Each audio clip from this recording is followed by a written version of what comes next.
മൈത്രേൻ്റെ ഒരു പുതിയ ക്ലിപ്പ് ഇറങ്ങിയിട്ടുണ്ട്. നമുക്ക് ആദ്യം ആ ക്ലിപ്പ് ഒന്ന് കാണാം. എല്ലാവരും സ്ത്രീകളായിട്ടാണ് ജനിക്കുന്നത്. അതുകൊണ്ടാണ് പുരുഷന്മാർക്കും മുലക്കന്യുള്ളത്. പിന്നല്ലാതെ അല്ലെങ്കിൽ പിന്നെ എന്തിനാ പുരുഷന്മാർക്ക് മുലക്കന്യല്ലേ? എല്ലാ കുഞ്ഞും സ്ത്രീയായിട്ടാണ് ജനിക്കുന്നത്. 3-ാം മാസമാണ് ഹോർമോൺസ് വന്നിട്ട് ആണും പെണ്ണും ആക്കുന്നത്. എല്ലാ കുഞ്ഞുങ്ങളും സ്ത്രീകളായിട്ടാണ് ജനിക്കുന്നത്. അവർ പിന്നീട് 3-ാം മാസമൊക്കെ ആകുമ്പം ഹോർമോണുകളും കാര്യങ്ങളൊക്കെ വന്നിട്ട് സെക്സ് ഡിഫറൻസിയേഷൻ നടന്ന് ആണായിട്ട് മാറുന്നതാണ്. ഇതിനുള്ള ഏറ്റവും വലിയ തെളിവ് എന്താണ്? പുരുഷന്മാർക്ക് മുലക്കണ്ണി ഉണ്ടല്ലോ, നിപ്പിൾസ് ഉണ്ടല്ലോ. ഈ നിപ്പിൾസ് ശരിക്കും പറഞ്ഞാൽ ഫീഡിങ്ങിന് വേണ്ടിയിട്ട് സ്ത്രീകൾക്കാണല്ലോ ആവശ്യം. അപ്പോൾ പുരുഷന്മാർക്ക് നിപ്പിൾസ് ഉണ്ട് എന്ന് പറഞ്ഞു കഴിഞ്ഞാൽ അതിൻ്റെ അർത്ഥം എന്താണ്? നമ്മളൊക്കെ ആദ്യം സ്ത്രീകളായിരുന്നു. അപ്പോൾ സ്ത്രീകളായിട്ടുള്ള നമ്മൾ പിന്നീട് പുരുഷന്മാരായിട്ട് മാറിയതാണ് എന്നാണ് മൂപ്പര് പറയുന്നത്. ഇത് മൂപ്പര് മാത്രമല്ല, പലയിടത്തും പല ആൾക്കാരും ഈ തരത്തിലുള്ള ഒരു കാര്യം പറയുന്നതായിട്ട് നമുക്ക് കാണാൻ പറ്റും. എല്ലാവരും ആദ്യം ഫീമെയിൽ ആണെന്നുള്ള എനിക്കൊക്കെ. എന്താണ് ഇതിൻ്റെ യാഥാർത്ഥ്യം എന്നുള്ളതാണ് നമ്മൾ നോക്കുന്നത്. ഇതിന് ഒരു ബേസിക് അണ്ടർസ്റ്റാൻഡിങ് മാത്രം നമുക്ക് ഉണ്ടായാൽ മതി. അതായത് ഇപ്പം നമുക്കറിയാം, ഇപ്പം ഫെർട്ടിലൈസേഷൻ എന്ന് പറയുമ്പോൾ ഒരു അണ്ടവും ഒരു ബീജവും കൂടിച്ചേരുക എന്ന് പറയുമല്ലോ.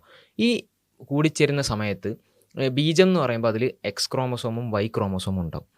അണ്ടത്തിനെ സംബന്ധിച്ചോളം 2 എക്സ് ക്രോമസോമാണ് ഉണ്ടാവുക. ഇപ്പോൾ ഇതിൽ ഏതാണ് കൂടിച്ചേരുന്നത്? ഒരുപാട് കോമ്പിനേഷൻസ് അവിടെ അവൈലബിൾ ആണ്. അപ്പോൾ അവിടെ ഒരു എക്സ് 2 എക്സുകളാണ് കൂടിച്ചേരുന്നതെങ്കിൽ അത് യൂഷ്വലി അത് പെൺകുട്ടിയായിട്ടാണ് പിന്നീട് അങ്ങോട്ടുള്ള അതിൻ്റെ ജേണി എന്ന് പറയുന്ന ഒരു ഫീമെയിൽ ജേണി ആയിരിക്കും. അതേസമയം ഒരു എക്സും വൈയും ആണ് കൂടിച്ചേരുന്നതെങ്കിൽ ഒരു ആൺകുട്ടിയായിട്ടാണ് മാറുക യൂഷ്വലി.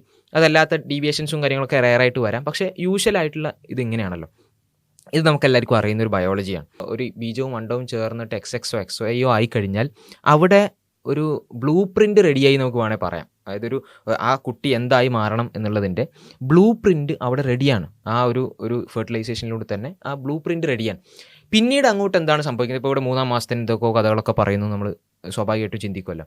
ഇവിടെ എന്താ സംഭവം എന്ന് വെച്ച് കഴിഞ്ഞാൽ ഒരു 6 ആഴ്ച അല്ലെങ്കിൽ 7 ആഴ്ചയൊക്കെ ആകുമ്പം നമ്മുടെ ഉമ്മയുടെ ഗർഭപാത്രത്തിൻ്റെ ഉള്ളിൽ നിൽക്കുന്ന സമയത്ത് ഒരു 6 ആഴ്ച 7 ആഴ്ച ഒരു 6 to 7 വീക്സ് ആകുന്ന സമയത്താണ് സെക്സ് ഡിഫറൻസിയേഷൻ നടക്കുക. ഒരു ആണായിട്ട് മാറുക, പെണ്ണായിട്ട് മാറുക എന്ന് പറയുന്ന ഒരു സംഗതി നമുക്ക് കാണാൻ പറ്റുന്നത്.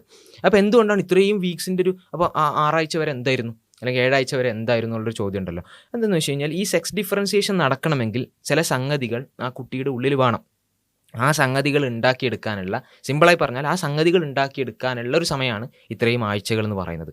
അപ്പോൾ ആ ആഴ്ചയോടുകൂടി ആ സംഗതികൾ, ആ പറയുന്ന എന്തൊക്കെയാണോ ആവശ്യം, ആ ആവശ്യങ്ങൾ അവിടെ പിന്നെ റെഡി ആയിക്കഴിഞ്ഞാൽ എന്ത് ചെയ്യും? സെക്സ് ഡിഫറൻസിയേഷനിലേക്ക് പോകുന്നുള്ളതാണ്. അപ്പോൾ ഈ 6 ആഴ്ച വരെ കുഞ്ഞ് സ്ത്രീ ആയിരിക്കുമോ? ഒരിക്കലുമല്ല. കാരണം ഹ്യൂമൻ ഗൊണാഡ് എന്ന് പറഞ്ഞു കഴിഞ്ഞാൽ നമ്മളുടെ ഈ ആണ് പെണ്ണ് എന്നൊക്കെ പറയുന്ന ഇതിനെ ഡിഫറൻഷിയേറ്റ് ചെയ്യുന്ന ഈ ഗൊണാഡ് എന്ന് പറയുന്ന ഏറ്റവും ബേസിക് ആയിട്ടുള്ള സംഗതി, അത് ബൈ പൊട്ടൻഷ്യൽ എന്നാണ് നമ്മൾ പറയുക. അതിന് ആണായിട്ട് മാറാനും പെണ്ണായിട്ട് മാറാനുമുള്ള സംഗതികളൊക്കെ അവൈലബിൾ ആണ്. അപ്പോൾ എങ്ങനെയാണ് പിന്നെ ആണായി മാറുന്നത് അല്ലെങ്കിൽ പെണ്ണായി മാറുന്നതെന്ന് വെച്ച് കഴിഞ്ഞാൽ അവിടെ ഒരാൾ നമ്മുടെ ഗെയിമിലേക്ക് വരികയാണ്. അയാളുടെ പേര് നമ്മുടെ വൈ ക്രോമസോം എന്നുള്ളതാണ്. അതായത് ആൺകുട്ടികൾക്ക് ഇവിടെ പുരുഷന്മാർക്ക് മാത്രമാണ് വൈ ക്രോമസോം ഉണ്ട് നമ്മൾ പറയാം. ഈ വൈ ക്രോമസോമിൻ്റെ ഞാൻ നമ്മുടെ സ്ക്രീനിൽ കാണിച്ചു തരാം. അതായത് വൈ ക്രോമസോം എന്ന് പറയുമ്പം അതിനൊരു ഷോർട്ട് ആം, ഒരു ലോങ് ആം എന്ന് പറയും. ഒരു ക്രോമസോമിന് ഒരു ചെറിയ ആമും ഒരു വലിയ ആമും ഉണ്ടാകും, ഷോർട്ട് ആം ആൻഡ് ലോങ് ആം. ഈ ഷോർട്ട് ആമിൽ SRY ജീൻ എന്ന് പറഞ്ഞിട്ടൊരു ജീനുണ്ട്. ഇത് നമ്മൾ മുമ്പും അൺമാസ്കിങ്ങിൻ്റെ പല വീഡിയോസിൽ നമ്മൾ പറഞ്ഞിട്ടുള്ള കാര്യം തന്നെയാണ്. ഈ SRY ജീൻ എന്നുള്ളതാണ് ഇവിടുത്തെ ഏറ്റവും പ്രധാനപ്പെട്ട പ്ലെയർ എന്ന് പറയുന്നത്. ഈ SRY ജീൻ ഉണ്ടെങ്കിൽ 6 ആഴ്ച അല്ലെങ്കിൽ 7 ആഴ്ച സമയം ആകുമ്പോഴേക്ക് അതിനൊരു കളിയുണ്ട്. അവിടെ എന്താണെന്ന് വെച്ച് കഴിഞ്ഞാൽ ഈ SRY ജീൻ എന്ന് പറയുന്നത് ആക്ടിവേറ്റ് ആകുകയും അത് SRY പ്രോട്ടീനുകൾ, ജീനുകൾ എന്ന് പറഞ്ഞാൽ അത് പിന്നീട് പ്രോട്ടീൻസ് ഉണ്ടാക്കുകയാണ്. ഏത് ജീനും പ്രോട്ടീൻസ് ഉണ്ടാക്കും. ഈ പ്രോട്ടീൻ SRY പ്രോട്ടീൻ എന്ന് പറയുന്ന സംഗതി ഒരു സ്വിച്ച് ഓൺ ആക്കും. ആ സ്വിച്ചിൻ്റെ പേര് SOX9 എന്നാണ്. അപ്പോൾ ഈ സ്വിച്ച് ഓൺ ആക്കി കഴിഞ്ഞാൽ അവിടെ ചില കാര്യങ്ങൾ സംഭവിക്കും. നമുക്ക് ഒരുപക്ഷേ നിങ്ങളൊരു +2 ലെവൽ ബയോളജി അല്ലെങ്കിൽ 10ാം ക്ലാസ് ലെവൽ ബയോളജി ഒക്കെ പഠിച്ചിട്ടുണ്ടെങ്കിൽ നിങ്ങൾ കേട്ടിട്ടുള്ള ചില പേരുകളായിരിക്കും. സെർട്ടോളി സെൽ, ലേഡിക് സെൽ എന്നൊക്കെ കേട്ടിട്ടുണ്ടാവും.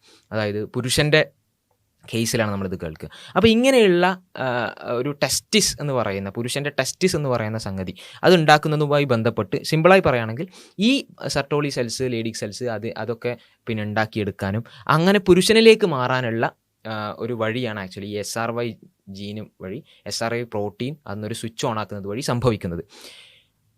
അപ്പോൾ എന്തുകൊണ്ടാണ് ഈ സ്വിച്ച് ഓൺ ആയിട്ടില്ലെങ്കിൽ എന്താ സംഭവിക്കുക? ഈ സ്വിച്ച് ഓൺ ആയിട്ടില്ലെങ്കിൽ എന്താണ് സംഭവിക്കുക?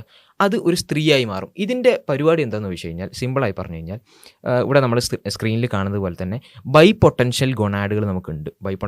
ഒരു സ്ത്രീയും പുരുഷനുമായി മാറാനുള്ള ഗൊണാഡ് നമ്മുടെ കയ്യിലുണ്ട്. ഓക്കെ, ആ ഗൊണാഡിൽ നിന്ന് ഈ SRY പ്രോട്ടീൻ, അത് ആൺകുട്ടിയായി മാറാനുള്ള നമ്മുടെ വൈ ക്രോമസോമിലെ SRY ജീനിൻ്റെ ആ പ്രോട്ടീൻ വന്ന് ടെസ്റ്റിസ് ഡിറ്റർമൈനിങ് ഫാക്ടർ, ഈ സ്വിച്ച് ഓൺ ആക്കുക എന്ന് പറയുന്ന ഒരു സംഗതി ഉണ്ടല്ലോ, ആ സംഗതി വന്നു കഴിഞ്ഞാൽ ഇതിൽ നമുക്ക് നിങ്ങൾ സ്ക്രീനിൽ കാണേണ്ട ഒരു റോസ് കളർ, ഒരു പിങ്ക് കളറായിട്ടുള്ള ഒരു കുഴൽ പോലത്തെ ഒരു സംഗതി ഉണ്ടാവും. ഓക്കെ, പിന്നെ ഒരു ബ്ലൂ കളർ നിങ്ങൾക്ക് കാണാൻ പറ്റും. ഈ ബ്ലൂ കളറിൻ്റെ പേരാണ് പിന്നെ വൂൾഫിയൻ ഡക്റ്റ്, മറ്റതിൻ്റെ പേര് മുള്ളേരിയൻ ഡക്റ്റ്. നമ്മൾ അത്ര ഡീറ്റെയിലിങ്ങിലേക്കൊന്നും പോകേണ്ട ആവശ്യമില്ല. ഈ വൂൾഫിയൻ ഡക്റ്റ് ഉണ്ടായി കഴിഞ്ഞാലാണ് നമ്മളുടെ മെയിലിൻ്റെ എപ്പിഡിമിസ്, വാസ് ഡിഫറൻസ്, മെയിൽ ജെനറ്റേലിയ ഉണ്ടല്ലോ, അതിനുള്ള കാര്യങ്ങളൊക്കെ ഈ ബ്ലൂവിലാണ് ഉണ്ടാവുക. ഫീമെയിലിൻ്റെ കാര്യങ്ങളാണ് നമ്മൾ ഈ പറയുന്ന ഈ പിങ്ക് കളറിലുള്ള സംഗതിയിൽ ഉണ്ടാവുക. അതായത് ഫീമെയിലിന് എന്തൊക്കെയാണ് വേണ്ടത്? യൂട്രസ് വേണം, സെർവിക്സ് വേണം, അതുപോലെ തന്നെ ഫലോപ്പിയൻ ട്യൂബിസ് വേണം. ഇതൊക്കെ നമ്മൾ കേട്ടിട്ടുണ്ടാവും. അപ്പോൾ ഈ യൂട്രസും കാര്യങ്ങളൊക്കെ ഉണ്ടാവുന്നത് ഈ ഒരു പിങ്ക് കളറായിട്ടുള്ള നമ്മുടെ ഈ കുഴലിൽ നിന്നാണ്. ഒരു കുഴൽ എന്ന് ആലോചിച്ചാൽ മതി. അപ്പോൾ ഈ SRY ജീനൊക്കെ വന്നു കഴിഞ്ഞാൽ എന്താ സംഭവിക്കുക എന്ന് വെച്ച് കഴിഞ്ഞാൽ, അത് ഈ പിങ്ക് കളറായിട്ടുള്ള സംഗതിനെ ഇൻഹിബിറ്റ് ചെയ്യും, അതിനെ ഇല്ലാതാക്കും. അതിന് പിന്നീട് അങ്ങോട്ടുള്ള വളർച്ച തടയുകയാണ് ചെയ്യുക. അതേസമയം ബ്ലൂ കളറായിട്ടുള്ള കുഴലുണ്ടല്ലോ, നമ്മുടെ വൂൾഫിയൻ ഡക്റ്റ്, അതിൻ്റെ വളർച്ചയെ അതെന്ത് ചെയ്യും? അനുകൂലിച്ചുകൊണ്ട് അത് വീണ്ടും വളരാനുള്ള സാഹചര്യങ്ങൾ ഉണ്ടാക്കി കൊടുക്കും. അപ്പോൾ സ്വാഭാവികമായിട്ട് എന്ത് ചെയ്യും? അതൊരു ആൺകുട്ടിയായിട്ട് മാറും. ഇനി SRY ജീൻ വന്നിട്ടില്ലെങ്കിലോ, അല്ലെങ്കിൽ വൈ ക്രോമസോം അവിടെ ഇല്ല, SRY ജീനില്ല, SOX ആ സ്വിച്ച് ഓൺ ആയില്ല, എന്താ സംഭവിക്കുക? അവിടെ എന്താ സംഭവിക്കുന്നത് വെച്ച് കഴിഞ്ഞാൽ, ഈ ആൻറ്റി മുള്ളേരിയൻ ഹോർമോൺ എന്ന് പറഞ്ഞാൽ സ്ത്രീയായി മാറാനുള്ളതിനെ എതിർക്കാനുള്ള ഹോർമോൺ അവിടെ ഉണ്ടാവില്ല. കാരണം അത് വരണമെങ്കിൽ ഈ SRY ജീനൊക്കെ വേണം. അപ്പോൾ അതില്ല എന്ന് പറഞ്ഞു കഴിഞ്ഞാൽ, ആൻറ്റി മുള്ളേരിയൻ ഹോർമോൺ, അതായത് ഈ പിങ്ക് കളറായിട്ടുള്ള കോയിലിനെ ഒഴിവാക്കാനുള്ള ഹോർമോൺ ഇല്ലെങ്കിൽ എന്താ സംഭവിക്കുന്നത്? അത് വളരും. പിങ്ക് കളർ വളർന്നു കഴിഞ്ഞാൽ യൂട്രസ് ആവും, സെർവിക്സ്, വെജൈന. സ്ത്രീകൾക്ക് എന്താണോ വേണ്ടത്, അവരുടെ ലൈംഗികാവയവത്തിൻ്റെ ഉള്ളിൽ എന്താണോ വേണ്ടത്, അവരുടെ ശരീരത്തിൻ്റെ ഉള്ളിൽ എന്താണോ വേണ്ടത്, അതൊക്കെ സംഭവിക്കുകയും ബ്ലൂ കളറായിട്ടുള്ള നമ്മുടെ വൂൾഫിയൻ ഡക്റ്റ് എന്ന് പറയുന്ന മെയിലിന് വേണ്ടിയിട്ടുള്ള, അതായത് ആണിന് വേണ്ടിയിട്ടുള്ള സംഗതി അവിടെ അത് പതിയെ എന്ത് ചെയ്യും? അതില്ലാതായി മാറുകയും ചെയ്യും. ഇങ്ങനെയാണ് ബേസിക്കലി ഒരാണും പെണ്ണുമായി മാറുന്നത്. എന്ന് പറഞ്ഞു കഴിഞ്ഞാൽ 6 ആഴ്ച അല്ലെങ്കിൽ 7 ആഴ്ച വരെ എന്താ സംഭവിക്കുക? എല്ലാവരുടെ ഉള്ളിലും ഈ രണ്ടും ഉണ്ട്. അതായത് ആണായിട്ട് മാറാനും പെണ്ണായിട്ട് മാറാനുള്ള ബൈ പൊട്ടൻഷ്യൽ ആയിട്ടുള്ള ഗുണാടാണ് ആക്ച്വലി അവിടെ ഉള്ളതെന്ന് പറയാൻ പറ്റും. പിന്നെ ഇത് ഏതെങ്കിലും ഒന്നായിരിക്കും പിന്നീട് അങ്ങോട്ടേക്ക് ഡെവലപ്പ് ചെയ്യുക, മറ്റേത് എന്ത് ചെയ്യും? ഇല്ലാതായി പോവുകയാണ് ചെയ്യുക.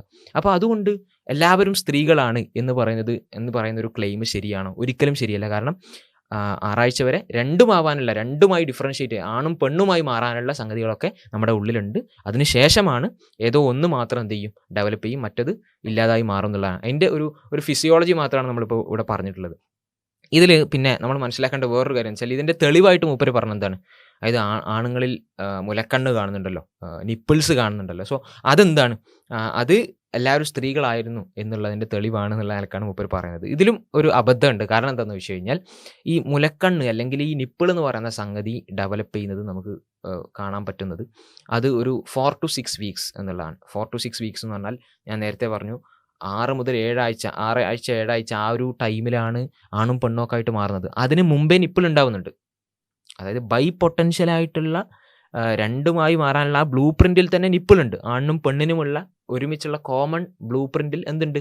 നിപ്പിളുണ്ട്. അപ്പോൾ സ്വാഭാവികമായിട്ട് വലുതായി കഴിഞ്ഞാൽ അത് അവിടെ തന്നെ ഉണ്ടാവും. അപ്പോൾ ഇതൊരിക്കലും എല്ലാവരും പെണ്ണായിരുന്നു എന്ന് പറയാനുള്ള ഒരു തെളിവുമല്ല എന്നുള്ളതാണ് ഇതിൽ മനസ്സിലാക്കുന്നത്. അപ്പോൾ ഇങ്ങനെയുള്ള അബദ്ധങ്ങൾ പല ഭാഗത്തു നിന്ന് പല ആൾക്കാരും പറയുന്നുണ്ട്. മൈത്രേൻ്റെ ഒരു വീഡിയോ കിട്ടിയപ്പോൾ അത് റിയാക്ട് ചെയ്തു എന്ന് മാത്രം. പിന്നെ ഇങ്ങനെ ഒരു എന്തിനു വേണ്ടിയിട്ടാണ് ഇവർ പറയുന്നതെന്നുള്ളതാണ് അടുത്തൊരു വിഷയം. എന്തിനു വേണ്ടിയിട്ടാണ് ഇങ്ങനെയൊക്കെ പറയുന്നത്? എല്ലാവരും സ്ത്രീകളായിരുന്നു എന്ന് പറയേണ്ട ആവശ്യം എന്താണെന്നുള്ളൊരു ചോദ്യം ഉണ്ടല്ലോ. അപ്പോൾ ഇത്രയൊന്നും അലക്കേണ്ട ആവശ്യമില്ല എന്നുള്ളതാണ് മൈത്രേനോടും ഇങ്ങനെയുള്ള അബദ്ധങ്ങൾ വിളിച്ചു പറയുന്ന ആൾക്കാരോട് നമുക്ക് പറയാനുള്ളത്. അസ്സലാമു അലൈക്കും വറഹ്മത്തുള്ളാഹി വബറകാതുഹു.